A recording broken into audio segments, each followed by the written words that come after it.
নিশ্চিতভাৱে আচলতে জুবি এটা কথা ক'ব লাগিব যে ওদালগুৰি জিলা যিহেতু হাইস্কুল শিক্ষান্ত পৰীক্ষাত সৰ্বনিম্ন আচলতে আছিলে ওদালগুৰি জিলা আৰু সমান্তৰালভাৱে উচ্চতৰ মাধ্যমিক বিদ্যালয়ৰ যি শেষান্ত পৰীক্ষা এই শেষান্ত পৰীক্ষাটো আচলতে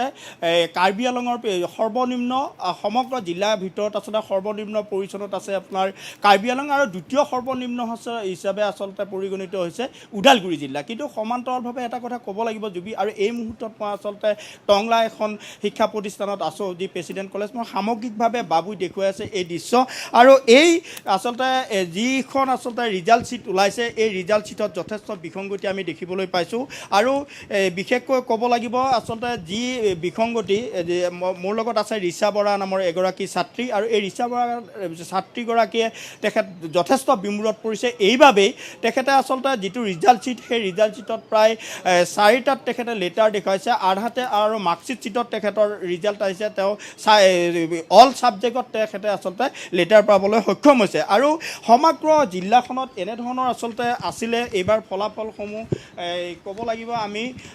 আচলতে এই আৰ্টছত আছিলে প্ৰায় 7,055গৰাকী আৰু তাৰ ভিতৰত আচলতে উত্তীৰ্ণ হ'ল 5,555গৰাকী আৰু ফাৰ্ষ্ট ডিভিজনত আৰ্টছত আচলতে উত্তীৰ্ণ হৈছিল 1,046গৰাকী আৰু তাৰ বিপৰীতে ছেকেণ্ড ডিভিজনত 1,739গৰাকী আৰু থাৰ্ড ডিভিজনত 2,770গৰাকী আৰু সমান্তৰালভাৱে আমি জিলাখনত যদি চাওঁ শিক্ষাৰ ক্ষেত্ৰত আচলতে যথেষ্ট মই পোনে পোনে আচলতে ৰিচা বৰাৰ ওচৰত আহিছোঁ। তেখেত যথেষ্ট বিভ্ৰান্ত হৈছে আৰু তেখেতৰ পৰা আমি জানিম যিহেতুকে তোমাৰ যিখন মাৰ্কশ্বিট সেই মাৰ্কশ্বিটখনত অল ছাবজেক্ট ৰিজাল্ট তুমি লেটাৰ পাইছে আৰু আনহাতে তোমাৰ ৰিজাল্টত আহিছে 4টা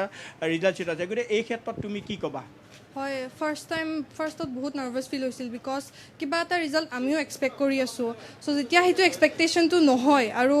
য'ত আমি লাইক 6 পাব লাগে তাতে যেতিয়া 4 পাওঁ লেটাৰ তেতিয়া অবভিয়াছলি বেয়া লাগে। পিছত যেতিয়া গম পাইছোঁ যে নাই সেইটো বস্তু মিছা হ'ল 6 পাইছোঁ তেতিয়া অলপ ৰিলিফ হৈছে সেইটো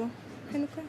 আৰু আছে আমাৰ লগত অধ্যক্ষগৰাকী মই পোনে পোনে তেখেতৰ ওচৰতো মই কথা পাতিম। আপোনাৰ বিদ্যালয়ত কিমানগৰাকী আচলতে পৰীক্ষাৰ্থী আছিল, কিমানগৰাকী উত্তীৰ্ণ হ'ল, পাৰ্চেণ্ট হাৰ কিমান আৰু কেনেধৰণে আচলতে সমগ্ৰ জিলাখনৰ যিটো পাৰ্চেণ্টেজ হাৰ শিক্ষাৰ বা এই হেৰিত গতিকে এই ক্ষেত্ৰত আপুনি কি এনেধৰণৰ প্ৰতিক্ৰিয়া ব্যক্ত কৰিব? হয়, নমস্কাৰ। পোনপ্ৰথমে আমি প্ৰতিদিন টাইমছৰ যি আজি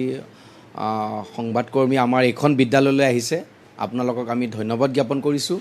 আপোনালোকে সামগ্ৰিক আমাৰ ওদালগুৰি জিলাৰ টংলাস্থিত প্ৰেচিডেঞ্চি ছিনিয়ৰ ছেকেণ্ডেৰী স্কুলত যি ৰিজাল্টৰ খবৰ ল'বলৈ আহিছে আমি তাত আনন্দিত হৈছোঁ। এতিয়া মূল বিষয় হৈছে আমি শিক্ষকবৃন্দই ছাত্ৰ ছাত্ৰীসকলৰ লগত 2টা বছৰে যথেষ্ট কষ্ট কৰিছোঁ আৰু ইয়াত আমাৰ এইবাৰ যিটো বেটছৰ ল'ৰা ছোৱালীয়ে কলা বাণিজ্য আৰু বিজ্ঞান শাখাৰ পৰা ফাইনেল এক্সাম দিছিলে আমাৰ সম্ভাৱনা থকা বহুত ল'ৰা ছোৱালী এইবাৰ বেটছত আছিলে কিন্তু আমাৰ ফলাফল যেতিয়া পালোঁ আমি অলপ হতাশত ভুগিছোঁ। কাৰণ এটাই হৈছে ইতিমধ্যে আপুনি ব্যক্ত কৰিলেই যে বুকলেটৰ ৰিজাল্ট আৰু মাৰ্কশ্বিটৰ ৰিজাল্টৰ একেবাৰে মিল নাই। গতিকে পোনপ্ৰথমেই বহু ছাত্ৰ ছাত্ৰীয়ে হতাশত ভোগাৰ কাৰণ থাকি গ'ল।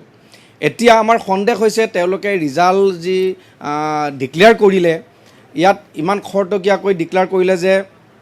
হয়তো কোনোবা ছাত্ৰ ছাত্ৰী ডিপ্ৰাইভ হৈ গ'ল আৰু ডিপ্ৰাইভ হৈ যোৱাৰ কাৰণে তেখেতে যি ধৰণে কেৰিয়াৰ লৈ